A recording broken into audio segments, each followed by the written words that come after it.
¿Por qué Estados Unidos apoya tanto a Israel? Si los países alrededor de Israel, que son enemigos de Israel, quieren destruir a Estados Unidos, se explica un poco, ¿no? Si Irán se ha fijado en la destrucción de Estados Unidos como una de sus metas desde que los ayatolas tomaron el poder, pues hombre, si ellos son enemigos de Israel, es razonable que lo apoyes, aunque estés en desacuerdo con cosas que haga, porque está en desacuerdo. Biden ha estado pidiendo el alto al fuego. Con tibieza y como quieran, pero sí.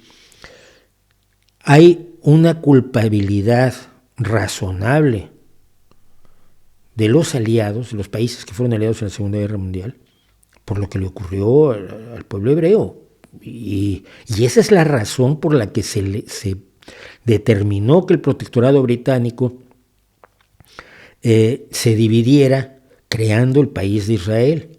Israel, no llegaron los judíos y tomaron ahí colonizando a balazos, no. Todos los países de las Naciones Unidas, todos, absolutamente todos, incluida la Unión Soviética, todos los países de las Naciones Unidas en 1947 votaron por la creación del Estado de Israel.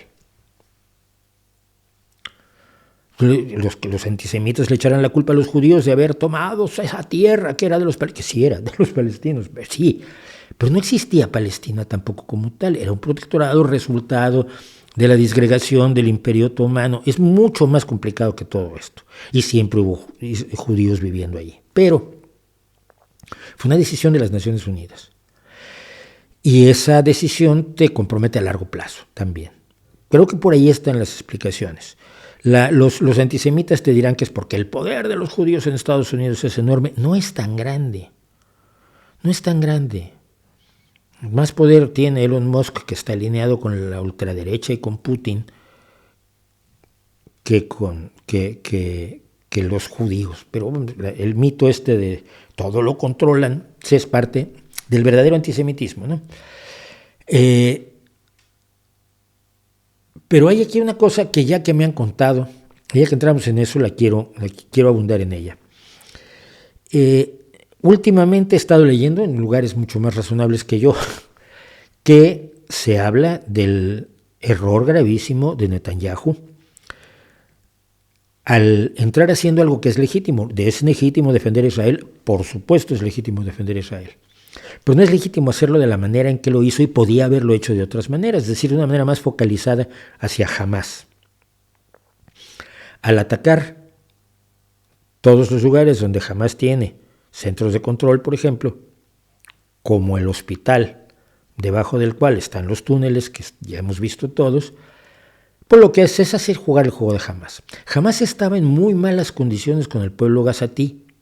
El pueblo gazatí estaba harto de que desde 2005, durante 18 años, los hubiera gobernado mal Hamás, con problemas de alimentación, con problemas de agua, con una administración pésima, porque Hamás no está para administrar un espacio político, está para destruir a Israel, para eso nació, para eso se fundó nada más. Entonces, los gazatíes estaban hasta el gorro de Hamás. Y a la mayoría de los gazatíes estaban a favor de llegar a la paz con Israel. Según las encuestas a las que yo he tenido acceso, porque ya no sentían ese odio a Israel, que es el que mueve fundamentalmente a Hamás.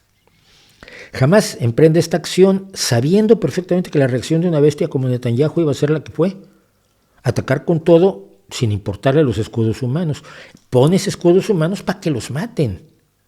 Y el que viene y los mata, que es curioso porque en derecho internacional el que pone escudos humanos es el que comete un crimen de guerra, y el que te ataca pese a los escudos humanos no está cometiendo un crimen de guerra, según la legislación. Obviamente está cometiendo un crimen contra la humanidad, pero desde el punto de vista del derecho internacional, el del crimen de guerra es el que puso los escudos humanos. Al atacar a los escudos humanos y matar a miles y miles de civiles, ¿qué está logrando Israel? Todas las personas que han sufrido los bombardeos son los futuros militantes de Hamás. El odio a Israel se ha multiplicado por todas las veces que sea necesario y es lógico. Netanyahu ha caído en el juego de Hamás de una manera vergonzosa. Hamás va a estar más fuerte que nunca ahora. Y las posibilidades de una solución pacífica, por supuesto, están cada vez más lejos. Cuando es la única solución posible, la solución de dos estados, no hay otra. Israel no va a ir a ningún lado. Israel no se va a disgregar como país, ni se van a ir 12 millones de israelíes al mar. Y Hamás tampoco va a ir a ningún lado. A Hamás se le desactiva, demostrando que es inútil, demostrando que su odio no tiene fundamentos, como se han desactivado a otras organizaciones terroristas, pero no se le desactiva generando motivos para el odio precisamente, ¿no? Que es lo que están viviendo los gazatíes, niños que han perdido a sus padres en un bombardeo de Israel el día de mañana, que no te extrañe que van a estar radicalizados en grupos como Hamás o como la Yihad Islámica o como cualquiera de los grupos que se puedan inventar mañana o pasado mañana. El error ha sido monumental, no solo porque es brutal desde el punto de vista humanitario, es que políticamente es un error brutal, pero Netanyahu lo hace no porque sea tonto, sino porque para él es la forma de decir: solo hay una solución de un Estado, que todos los palestinos se conviertan en israelíes, que todos esos territorios sean parte de Israel, y ya nos arreglamos. El sueño del Estado único lo comparten Netanyahu y Hamás, simple y sencillamente que es un Estado único diferente.